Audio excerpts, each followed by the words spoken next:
Welcome to MSK life clinic foundation. ஒரு கேள்வி என்னுடைய நண்பர் கேட்டார்.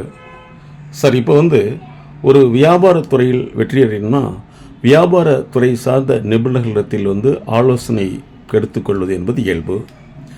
அதேபோல் ஒரு கட்டடம் கட்ட வேண்டும் என்றால் கட்டடத்துறை சார்ந்த நிபுணர்களிடத்தில் ஆலோசனை பெற்றுக்கொள்ள வேண்டும் என்பது இயல்பு. ஆனால் பெரும்பாலான மனிதர்கள் இந்த இயற்கை அறிவியல் விதிக்கு அப்பால் கடவுள்வாதிகளிடத்தில் ஆலோசனை பெற வேண்டும் என்று சொல்கிறார்களே, இது எப்படி என்று கேட்டார்கள். இதற்கு நாங்கள் நம்பிக்கை சார்ந்த விஷயம் என்பதால் இதற்கு பதில் அளிப்பதை விட உங்களுடைய சிந்தனையை மாற்று வழியில் யோசித்து பாருங்கள் என்று சொன்னோம். அதாவது கடவுள் அப்படிங்கிற ஒரு இயற்கை நிலை என்று வைத்துக்கொண்டால் அது எவ்வாறு இயங்குகிறதோ அதன் அடிப்படையில் தான் நாம் செயல்பட முடியும். உதாரணமாக ராக்கெட் என்று சொன்னால் ராக்கெட் இந்த பூமியிலிருந்து வான்வெளிக்கு விண்வெளிக்கு செல்லும் பொழுது பல அடுக்கு கட்டங்களை தாண்டி செல்ல வேண்டியுள்ளது. அதற்கப்பால் புவியீர்ப்பு விசையை அது விடுபட்டு செல்ல வேண்டியுள்ளது. அப்போ அந்த விடுபடுவதற்கு உண்டான திசைவேகம், அழுத்தம், இப்படி பல்வேறு அறிவியல் இயக்கங்கள் அடிப்படையில் தான் அந்த ராக்கெட் வடிவமைக்கப்படுகிறது. அதே போல தான் மனிதன் வியாபாரத்துறையாக இருக்கட்டும், அல்லது மார்க்கெட்டிங் என்று சொல்லக்கூடிய சந்தைப்படுத்துதலாக இருக்கட்டும், அல்லது தொழில் சார்ந்த அல்லது பணம் சார்ந்த குடும்பம் சார்ந்த எதுவாக இருந்தாலும் இயற்கை விதிக்கு உட்பட்டு செயல்பட்டால் மட்டுமே முடியும். ஆனால் பெரும்பாலான மக்கள் அதற்கு அப்பால் எதுவுமே செயல்பட மாட்டேன், எனக்கு கடவுள் கொடுப்பார் என்ற நம்பிக்கையில் செல்வது, அல்லது நம்பிக்கையில் எதுவும் செய்யாமல் தனக்கு தெரிஞ்சதை மட்டும் செய்து கொண்டு எனக்கு நடக்க வேண்டும் என்று சொல்வது இயற்கை என்ற கடவுள் விதிக்கு மாற்றமானது என்று நாங்கள் பதிலளித்தோம். இந்த உலகத்தை பொறுத்தளவு அனைத்து செயல்பாடுகளும் அனைத்து இயக்கங்களும் முற்றிலுமாக கடவுள் என்ற இயற்கை நிலை தாண்டி இயற்கை நிலையில் இயங்குகிறது என்பதை நாம் புரிந்து கொள்ள வேண்டும். அப்போ இயற்கை நிலை என்றால் என்ன அப்படின்னா, இப்போ ஒரு செயல், அந்த செயல் எதுக்காக செயல்பட வேண்டுமோ, எதுக்கு நோக்கி செயல்பட வேண்டுமோ, அல்லது எது தேவையோ அதனை ஒட்டி இருக்க வேண்டும். அந்த செயல் பல்வேறு செயல் திருத்தங்களுக்கு உட்படுத்தப்பட்டு தான் அவை செயல்பட முடியும், அல்லது அந்த செயல்படும் நோக்கத்தை அடைய முடியும். ஆனால் எனக்கு தெரிந்ததை மட்டுமே நான் செய்வேன், ஆனால் அது நடக்க வேண்டும் என்று சொல்வது பெரும்பாலும் இயற்கை விதிக்கு மாற்றமானது என்பதை புரிந்து கொள்ள வேண்டும். ஆகவே கடவுள் சார்ந்த விஷயங்களை கடவுள்வாதியிட்டதில் கேட்டுக்கொள்ளலாம்.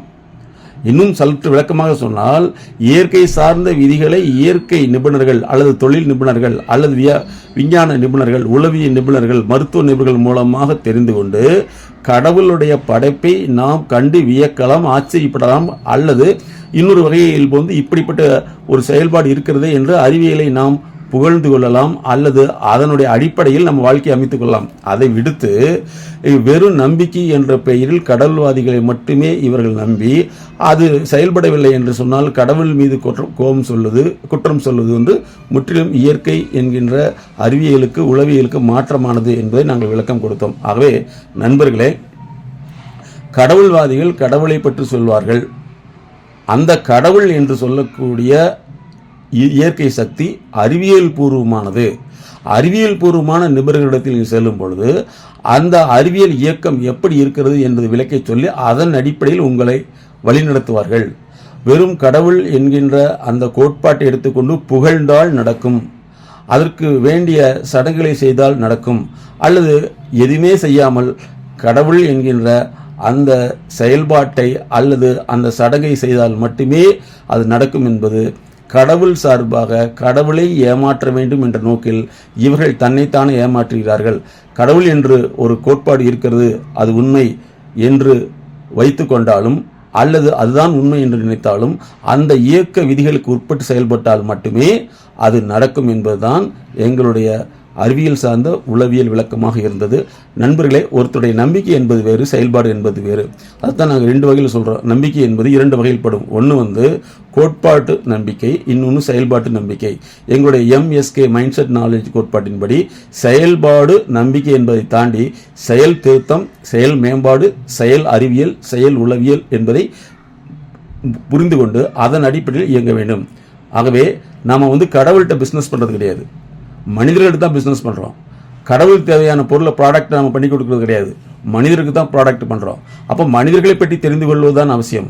மனிதர்களுக்கு எந்த ப்ராடக்ட் தேவை, எந்த சர்வீஸ் தேவை, எந்த மார்க்கெட்டிங் யுக்தி தேவை என்பதை தான் தெரிந்து கொள்வதை தவிர அதை விடுத்து நான் இதெல்லாம் செய்யவே மாட்டேன், கடவுளை பற்றி தெரிந்தால் அது நடந்து கொள்ளும், அது நடக்கும் என்று தன்னைத்தானே ஏமாற்றிக் கொள்வது, கடவுளின் பெயரால் கடவுளை குற்றம் செலுத்தி தன்னை ஏமாற்றிக் கொள்கிறார்கள் என்பதுதான் நாங்கள் விளக்கம் கொடுத்தோம்.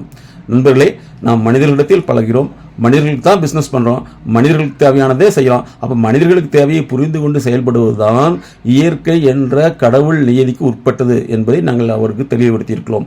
நண்பர்களே, இது போன்ற கருத்து முரண்பாடுகள் ஏற்படும் பொழுது நம்பிக்கை சார்ந்த விஷயங்களை, அவர்களை நம்பிக்கையை நாம் கெடுக்கக்கூடாது, அல்லது தவறு என்று சொல்லக்கூடாது. அறிவியல் விளக்கம் கொடுப்பதுதான் சரியானது என்பதை நாங்கள் விரிவாக விளக்கி கூறினோம். ஆகவே தவறு சொல்வதை விட நம்முடைய தவறை திருத்திக் கொள்வதுதான் வாழ்வியல் சார்ந்த வெற்றிக்கு வழிவகுக்கும். அதுதான் உளவியல், அறிவியல், மனிதவியல் என்று எங்களுடைய MSK உளவியல் கோட்பாட்டின்படி உங்களுக்கு விழிப்புணர்வை ஏற்படுத்துகிறோம். மேலும் விவரங்களுக்கு எங்களோடு தொடர்பு கொள்ளுங்கள்.